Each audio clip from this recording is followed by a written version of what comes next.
Empire.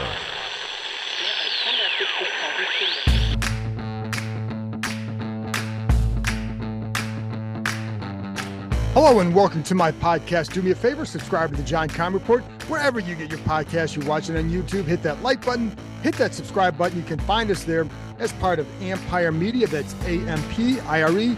Always much appreciated when you tune in. Don't forget, you can always read my work on ESPN.com. I have a story up now on the progress of quarterback Sam Howell. A lot of it is stuff I've talked about, but I also have few interviews and things that the players are impressed by with him and areas where he's still got to grow. Listen, he's a young quarterback. He's got to grow.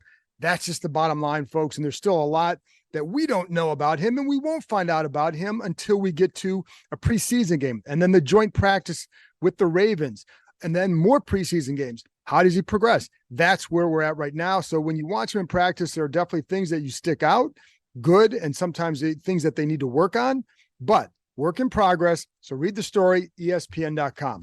Also, a programming note. On Monday, I'm going to attempt to do another live stream at 4:30 p.m. Eastern time. So the last one didn't go quite as well as I would have hoped. I'm going to do this one from home because better internet, better connection, no other audio distractions in the room I had to do, or the 10 I had to do it last time. So 4:30 p.m. Eastern time, I will do a quick wrap up of practice and then answer as many questions as you guys have after more than 2 weeks of training camp work now under their belts. So today on Sunday, another long practice, a third 2.5-hour practice in 1 week. This is a different camp for Washington just in that regard alone, and a little bit more physical, but just those 2.5-hour practices, we weren't seeing those in the past. Anyway, some of it, they're working a lot of situational stuff. Today it was third downs. There was some coming out of your own end zone. There were 2-minute situations. There were blitz situations, all that stuff. And it's all very needed. And I think, listen, this is a situational league. So the better you can do on third down in the red zone, the better you're going to do as an offense. They would do okay between the 20s the last couple of years, but they weren't good at all in the red zone. That area must improve. And if they want to be a better team, listen, that could be the difference between 7 or 8 wins and 9 or 10. Anyway, so now you know that. With the injuries, a couple things to note. Emmanuel Forbes, who had he had the groin tweak of his left groin on Saturday. No, Friday. I'm sorry. They had Saturday off. So on Friday, had that minor groin tweak. He was out there during individual work, going through everything, but he did not go through work in 11 on 11. So not unusual, but he was out there just working individually. So everything right now is abundance of caution. You're going to hear that phrase a lot. So we'll see how he progresses tomorrow, Tuesday, etc. Logan Thomas was not out there, has a calf issue, and that's his second straight practice that he missed. I think, again, with him, after what he went through last year, they're going to be extra cautious. Did not see him out in the field. So it makes me wonder. I don't know how severe it is, but he certainly wasn't out there. And while others who have had some minor issues, they at least went through what Forbes did. Same with Sadiq Charles, has a minor calf strain, but has missed a few practices in a row, was out there during individual, was not out there during team. Chris Paul remained in there. I'll tell you what, I keep saying this, but he's provided an opening for Chris Paul, because one of the number one things that this team has questions about with Charles is, can he stay healthy? Because if he can't, it's going to be hard to rely on him. He has talent, he has ability, but he can't stay healthy. And it's usually like right now, this point in practice or training camp where he starts to have some breakdowns. He has got to get back on the field and he's got to stay there. Otherwise, it'll be hard to rely on him. Cody Barton was back out there. He missed on Friday as well. Curtis Samuel, he was going through early work, the 11 on 11s, and then all of a sudden he wasn't out there anymore. So what Ron Rivera said later was that Samuel told them he felt a little bit of tightening in his leg. So again, abundance of caution. We all know what Samuel went through a couple of years ago. And so they sat him down the rest of practice. We'll see what happens with him tomorrow. We'll see. That, again, Rivera said it was a tightening of in his leg, so they just wanted to be careful. One of the things that Samuel did talk about, as did tight end John Bates, was how they feel like the offense is getting better with its timing. And I tend to agree. Like, listen, they should get better because they've been working on this more. And the defense is obviously very good, but the offense should get better timing right now. And one thing that Samuel said is where he sees it is just in the timing of the routes, being more in sync with the quarterbacks and the receivers. There have been times when I've talked to coaches, they'll talk about guys running different routes or different angles on certain routes, or maybe not reading a corner the same way. So the quarterback might be expecting the receiver or tight end to take an angle on a certain route. Instead, they're cutting it flat, allowing a corner to drop into the coverage. They're trying to run away from someone, but they've got to be aware of the guy underneath. So that's something that I think is starting to get a little bit better. And, you saw some of that today. Did a lot of 11-on-11 work again. So you did see some of that. And I think even with the first team with Howell, certainly seemed to be getting rid of the ball a little bit quicker. There was definitely pressure, but he was sometimes getting rid of it and then hitting guys maybe in a better spot. Still some passes a little on the incorrect shoulder, which, as coaches will tell you, is often a sign of needing to speed up your processing speed and getting to that guy just one hitch earlier. Anyway, just wanted to kind of run over that for a minute.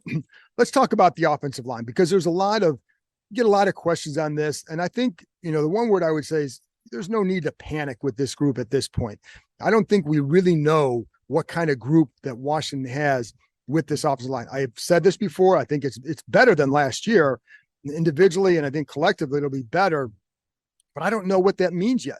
I don't know if that means they're going to be a really good line, or just improved over last year when it was not a good line at all.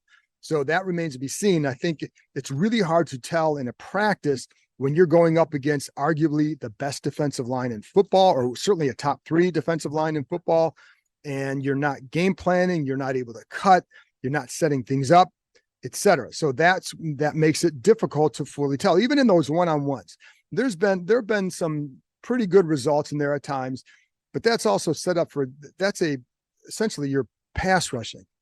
So it's almost like trying to block when it's 3rd and 8. You're working on your pass sets, you're working on your pass rush.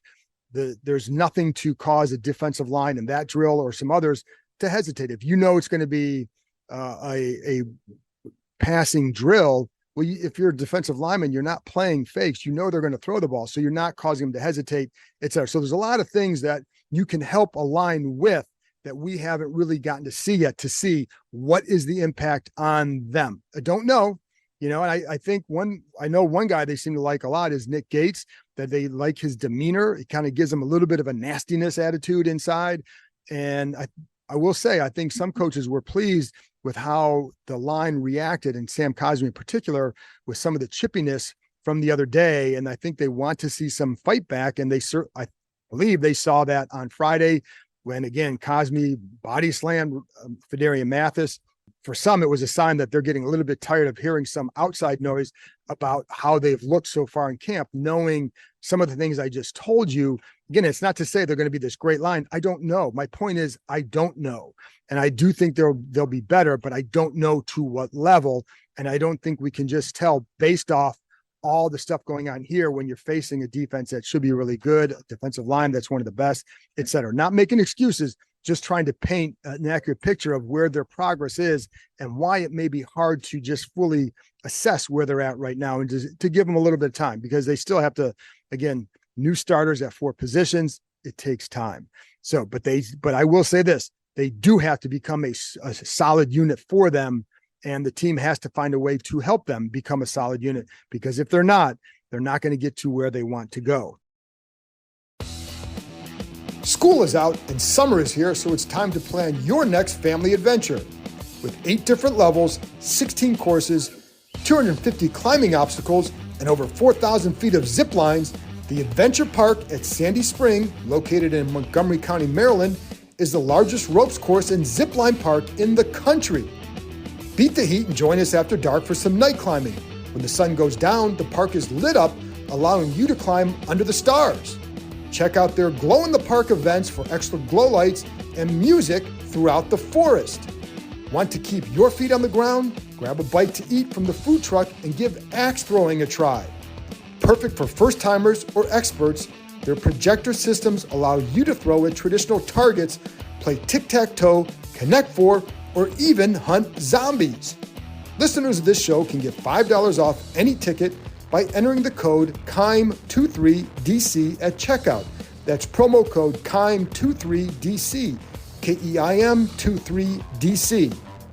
Now open 7 days a week, this is the perfect time of year to get outside and join the adventure at theadventurepark.com. A little bit more on the offensive line. Tyler Larson been getting most of the second team reps at center. Stromberg works in there occasionally, and they like Larson. One thing I'll say is with Stromberg, if he wants to kind of supplant Larson and be active on game days, he's going to have to learn to play some guard. It's just really hard to have one guy as a backup who only plays center. That's where Larson can also play guard. Nolan Laufenberg can play center and guard. It gives those guys, obviously they're going to keep Stromberg. That's not the point, but to keep him active on a game day. So don't be surprised if they maybe work him in at some guard later in camp just to see what he can do. Because again, if he's in that position where they feel he can go in and be a backup center and you want to make him active on a game day, you better have another position that he can play. Otherwise, it's tough to keep just one guy who plays one position, active. So there you go. But Larson, again, has taken more often than not is working with the twos. One second team lineup today was Lucas at tackle, at Aaron Montero at left guard, Larson in the middle, Mason Brooks at right guard, and then Trent Scott at right tackle. So Brooks has certainly opened some eyes. Don't know if they're going to be able to keep him or not. We'll see what happens. They can, but I think he's a guy that you just want to pay attention to. Some of those guys you want to pay attention to. There's an Alex Arma at fullback. Pay attention to him because if they decide to keep a fourth running back, he would be the guy most likely because he can offer something as a fullback. Or you can keep him on the practice squad and activate him you can protect him on the practice squad I think it's for 2 weeks. So you can do something like that, bring him up when you need him, and then maybe activate him as as injuries hit the team in other spots. Anyway, let's get to another guy I wanted to talk about. I haven't talked a lot about him, but he's been solid this summer. It's Kendall Fuller. He's a really good match in their zone match coverage scheme. And because he's smart, he understands route concepts. And so you almost never see him out of position. Today he had did a couple nice jobs. One, he blew up a screen. He did that last year, showed that often where he can blow up the screens, blew one up to Dotson, get it, and you just read it and burst through blockers. Really nice play. Another time he forced in a 2-minute drill, he did a good job against Terry McLaurin, staying with him, wasn't open. Sam Howell has to throw it over McLaurin's head, purposefully throwing it out of bounds. But Fuller's done a nice job last year of his contract. And it's funny because, other guys are in the last year of the contract. You hear a lot about them. You don't hear a lot about Fuller, but I think because you have St. Juste, you have Forbes. Those guys are going to be your young corners for the future. But where does Fuller go? I don't know. I know a feeling was that they felt like he certainly, at the very least, had one more good year as a starter. And then I think you want to wait and see where he's at after this year. Let's talk about, another guy who to me was interesting is the rookie 7th round pick, Andre Jones, showing a little bit of quickness off that ball. I don't know if he's going to be enough. It's going to be hard to keep him on the active roster because when you look at that defensive line right now, you have the starter. Let's say they keep 10. So you got Chase Young and Montez Sweat. You have the 2 tackles, Payne and Allen. Both of whom look obviously very good. Then you have the backup end, Smith Williams and Casey Tuhill, and you have backup tackles for Darian Mathis and John Ridgway. And then you also have F.A. Obata, who can kind of play both areas. So that leaves one spot possibly for both those rookies, Jones and KJ Henry. Henry's a 5th round pick, Jones 7th round pick. A lot of it's going to come down to how they look in the preseason. You see some of the flashes from Jones, and it also depends on who you're going against. You've seen him go up against Braden Daniels, got the best of him a couple times in some of those 11-on-11. Daniels had a couple better reps in the one-on-ones. But you also see Daniels in those one-on-ones sometimes getting some spin moves, creating a little bit of noise in there. Does he do something during the preseason to warrant a roster spot, or is he the guy that you can put on the practice squad and watch him and develop him that way? Let's go to tight end, Cole Turner. A couple things, pass blocking or pass protection blitz pickups. has to be a little bit more consistent there. I think same for he and Curtis Hodges. It's something to watch there because obviously they're going to be out there because they can catch the ball, but I do think they have to improve their handling of those situations. And we saw some one-on-one situations with the tight ends against linebackers who were blitzing. And really it's about moving your feet, staying with them. And there are a couple of times where I think Turner has to be a little bit more consistent in that area. Same with Hodges. And I think they both a couple of times whiffed on guys, but then you'd see them do okay. But it's a lot of it's just moving your feet, getting used to consistently moving your feet.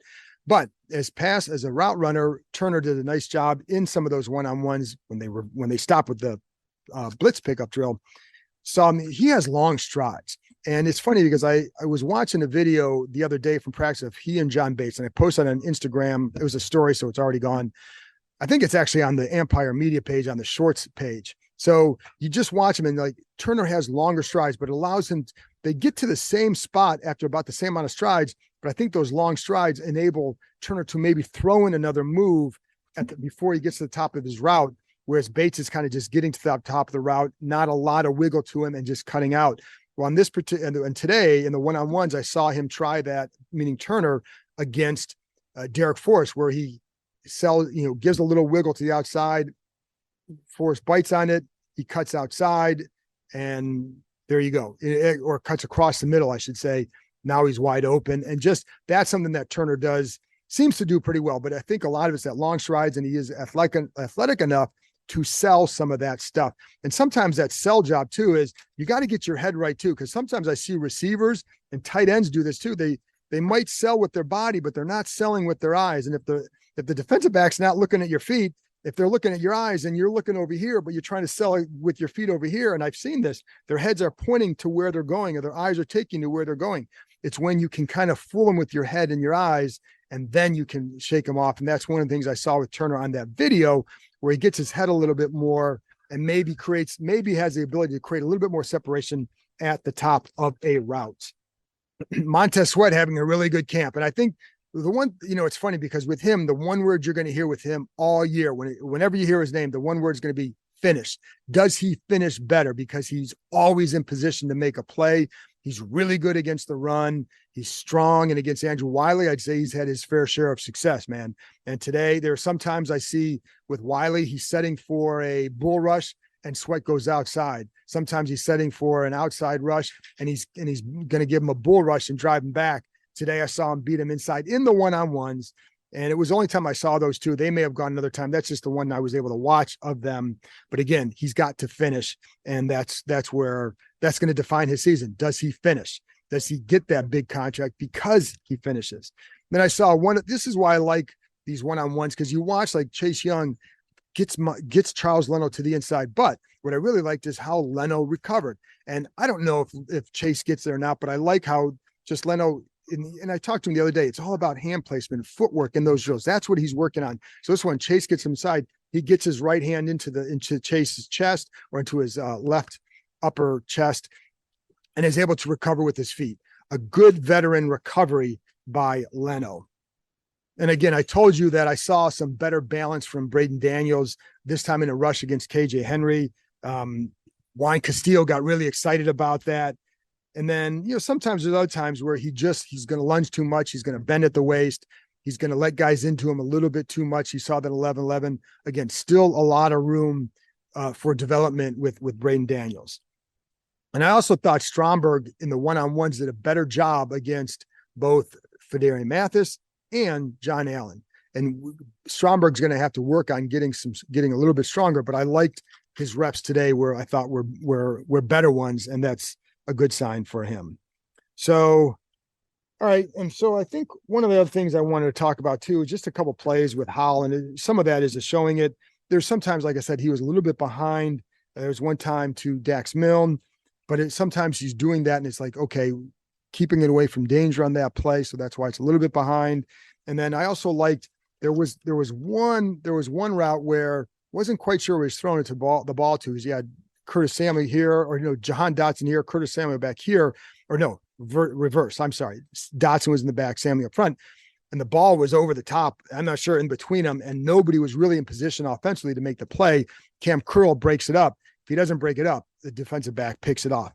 But I liked, there were some couple times where Howell would throw the ball away. I just thought made some good decisions in that area. And then the other one was in one of the last 11-on-11 series. Actually, it was the last 11-11 where they basically take the ball. They're inside, I think it was inside their own 10 or inside their 5.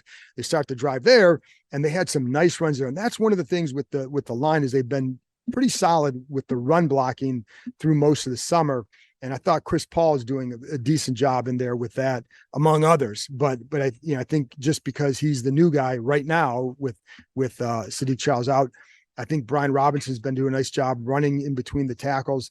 So that's something that when you start to see it all together, how does it look? And they have to show something Friday against the Browns. Oh, by the way, I know I'm starting to ramble here, but we did ask Rivera about how much the starters would play against the Browns. Doesn't know yet. And I think part of what makes the difference too, is that a few days later, they're going to have those joint practices with the Ravens. So my guess is you're not going to see the starters a whole lot against the Browns, knowing that they're going to get that work against Baltimore a couple of days later. And that's really what they want, are those couple of days of work. So, I think the other factor there is if you're going to play Sam Howell, well, you obviously as a young quarterback, you'd like him to play a lot, but you also have those linemen that you're not going to keep them in there as long as, to give him as much time as fans would want. So there's a balance there that you're not going to put him behind a second group. So we'll see how much they go there. They don't know yet. And I also wonder, because they've taken a different tact this camp, again, with the longer practices, a little bit more physical. And I wonder how that's going to impact their decision-making when it comes to preseason play time. And then again, I go back to that last drive at the end of it. And I have sensed a desire by the coaches to really kind of start praising the offensive line, because again, they know that they've heard some criticism already, whether it's from people attending practice, from the media, whatever it is, they've heard some of that criticism. So I think they're really kind of focused on maybe building that back up, or building their confidence. I wouldn't say their confidence down, but certainly praising them and building them. So, but after this one drive, and I thought they did a nice job. And again, it was coming out from their own end zone. And at the end of it, Bieniemy was pumped up because he really liked some of the runs. And there were they had one time to Dotson that he really, really liked what Dotson did.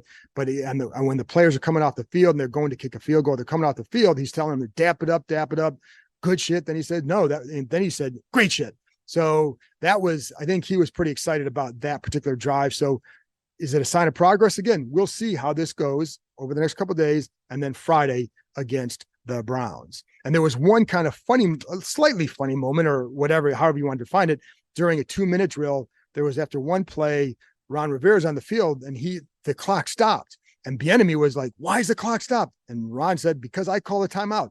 Well, that led to a huddle and a discussion of what's the best way to handle that situation. Is it with a timeout? Is it with stopping spiking the ball, stopping the clock that way, taking another shot?